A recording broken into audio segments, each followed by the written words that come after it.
folks, welcome to the Prepared Homestead. This is Travis.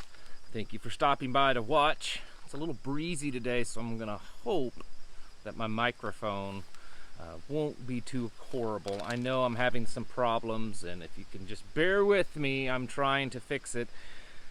I purchased a microphone that was supposed to be a really good one, and well, it's just as bad as what I had before, so I'm still trying to work out the audio issues, so thank you for your patience.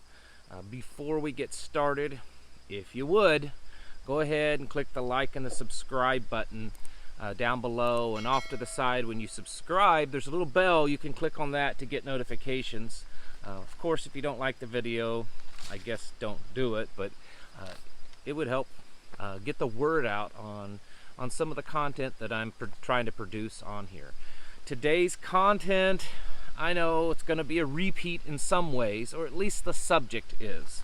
I'm bringing some new information, some new things that's hit the news in the last few days, and we're talking about food supply collapse, economic collapse, and maybe you're getting tired of that. I don't know, and if you are, I guess let me know. But the thing that I'm trying to do is hopefully give you folks an idea by occasionally doing these updates on stuff that's being talked about in the news, so that maybe you can get an idea of how much longer we have before it all hits, because I kind of think that it is going to hit. I think we're beyond that point of there being a possibility that we can avoid some type of collapse.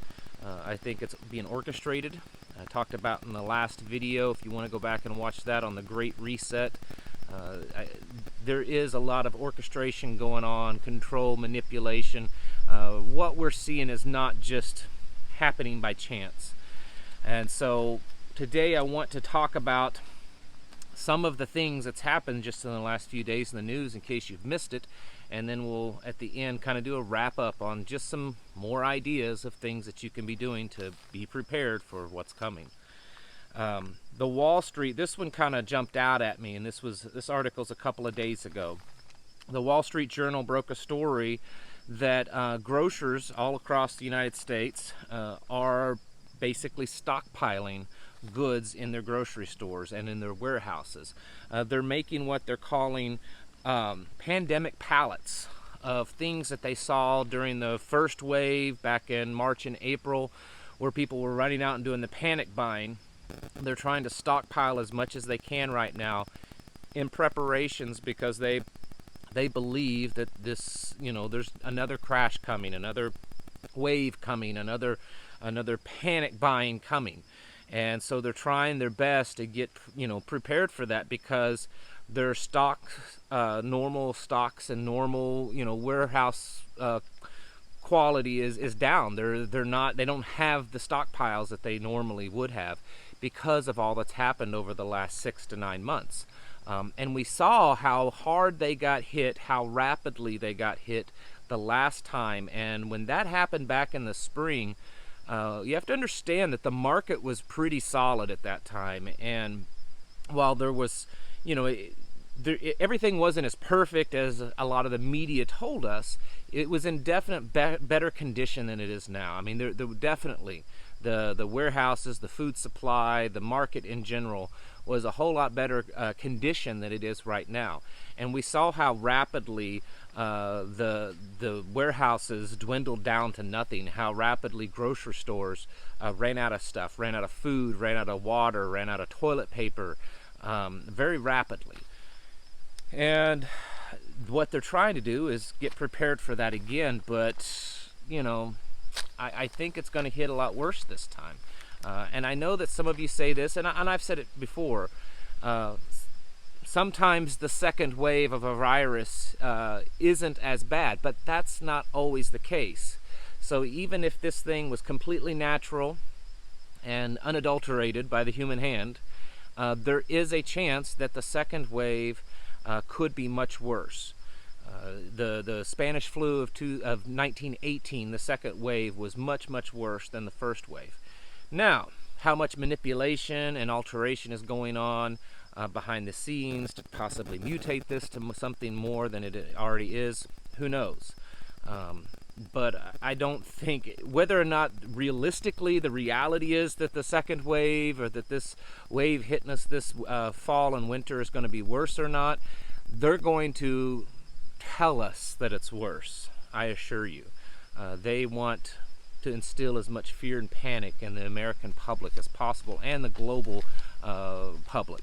So a lot of what we say when we talk about what's going on, it doesn't even matter so much the reality. I said that way back when this first started. It doesn't really matter whether or not of this virus is truly deadly, is truly, as contagious as they say it is. What matters is what the American people believe that it is. And if they're terrified, and if the markets are crashing, and if they're, buying up and panicking, that's really all that matters. And the powers that be know that. And so that's why they are manipulating things. Time magazine ran an article a couple of days ago reporting that the third wave is about to hit the United States. So they're calling it a third wave. They're saying that they believe that the second wave has already kind of hit.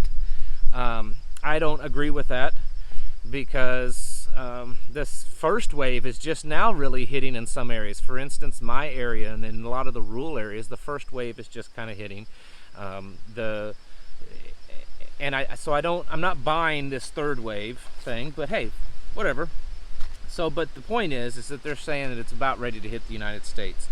And so that's kind of, and also if you look at the rest of the world, the lockdowns are becoming more severe in places, and the numbers are increasing in Europe. And we talked about this just a few days ago, of how, our numbers, and I know some of you, whether they're real or not, it doesn't matter at this point.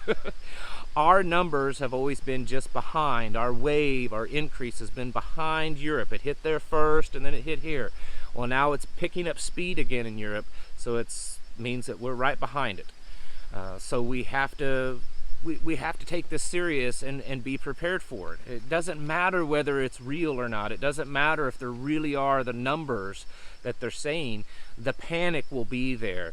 They will use it and manipulate it to cause destruction, to cause panic, to cause fear. And so I hear a lot of people like, those numbers are not correct. They're manipulated. It's fake news. A lot of it is. I agree. But it doesn't change the fact that the vast majority of the population take it as, the truth, and they react to it. So that's what we have to really prepare for. Ice Age Farmer actually reported this. Congressman out of Georgia, David Scott, who sits on the Farm Energy Production Subcommittee in Congress, spoke this past week saying that, in fact, food shortages are coming.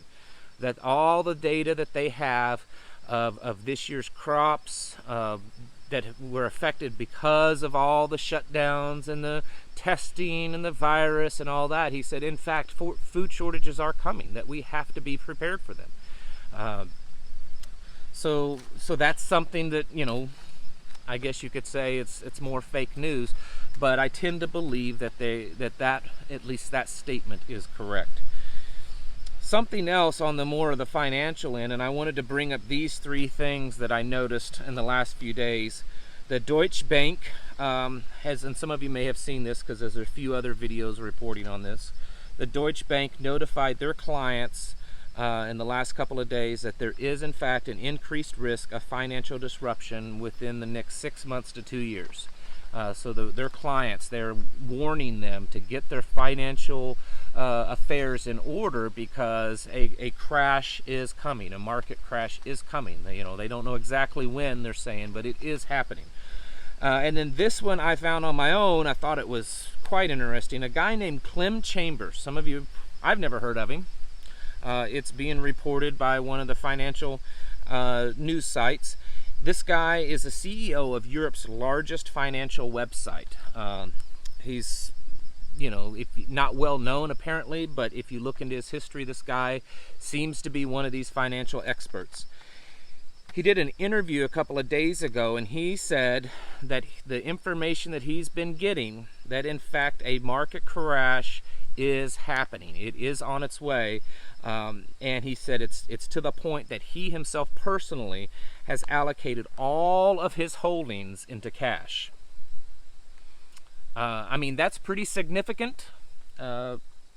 Maybe he's just saying this to scare more people. I don't know, but the fact is that it has been said, people are listening, people listen to this kind of stuff, and it instills panic. Business Insider has also reported that the stock market crash hedges are failing because, the stock market, the people that are in that and run it and work it, they believe and know for certain that a crash is coming.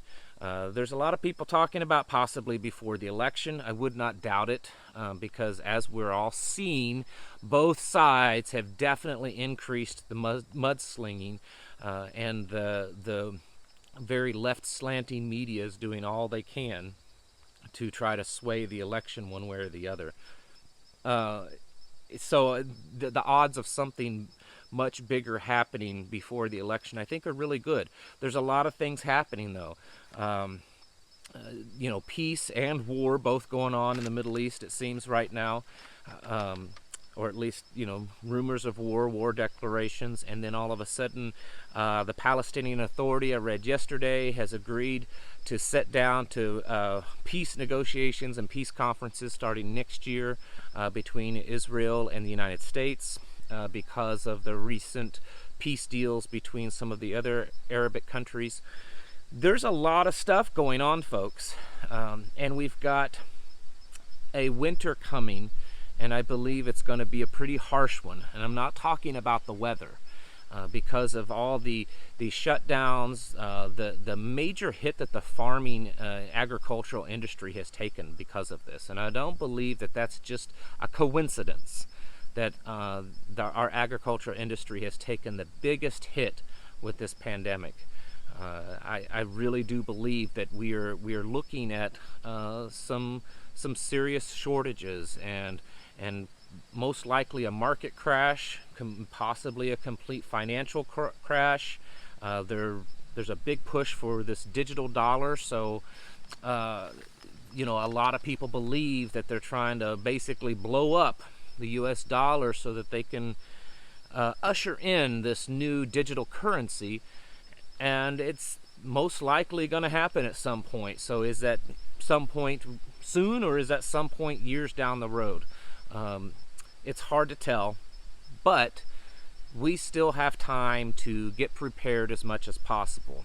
Even though food prices pretty much across the board, from what I'm reading, have increased anywhere between 7 and 10%, and some things more over the past few months, most foods, especially foods that preppers would buy, are still relatively cheap if you can find it. Rice is still pretty cheap. Beans, I noticed that beans and rice seem to have gone up. I haven't bought any in a long time because we have so many hundreds of pounds, but I did notice recently that it seems to have gone up a little bit, but still definitely cheap. You can still afford to buy a few hundred pounds of beans and rice. Spices, you want to have a little bit of flavoring with that salt. Have a couple of 100 pounds of salt sitting around. It's not that difficult. I've made videos on cheaper ways to get salt purchased and get it stored away. So if you want to go back in some of the videos over the last few weeks. Bottled water, a way to also filter water, because bottled water is only going to last. That's just something to get you by for a couple of days.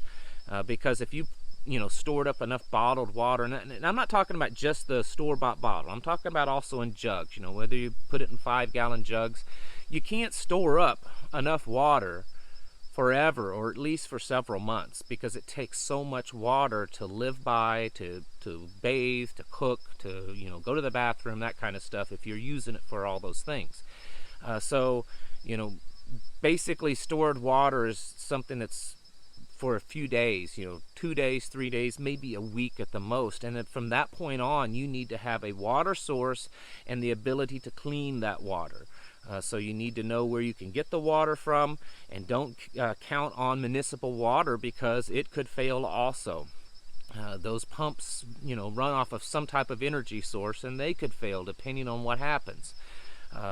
And then so you need a way to gather that water. You need a way to also purify and filter that water to make it drinkable. Then, you know, your medical supplies, you need to get some of that stuff. Continue buying, you know, and getting the stuff stored up. But it's not just about what you're buying. It's also about what you're doing in your mind, getting your mind ready for this. We all saw what happened several months ago, back in around April, May, March to May. That should have been a learning experience for us. And I hope that you remember what went on, because it's probably going to happen again. But think of it this way. Like I said just a little bit ago, when that happened, most of America was in pretty good condition. At least people believed, you know, the job market was good. The financial market was in pretty good shape. The economy was in pretty good shape. The food system was in pretty good shape. And then we took this huge hit. There's been massive unemployment, a lot of shutdowns, a lot of businesses have completely gone out of business, small and large. The whole supply chain has taken a big hit over the summer because of the virus and because of many other things like the rioting and just a lot of uncertainty. So when it hits again now, we're weakened. Back then when it hit, we were pretty strong. Now we're very weak. And so the amount of destruction, the amount of collapse that could happen could be quite significant. So prepare for worse than what we experienced back in, you know, the spring and early summer. But also prepare that it could be a much longer term. Like what, you know, I've been talking about with the Great Reset. They want this to be something bigger than it is. And they're going to be pushing hard for it. And I think we're going to start seeing more and more of that. We're seeing it in other countries already. And it's coming here to the United States because we see the handwriting on the wall already. So be prepared for it, folks. All right. Thank you all for watching, and I'll catch you in the next video.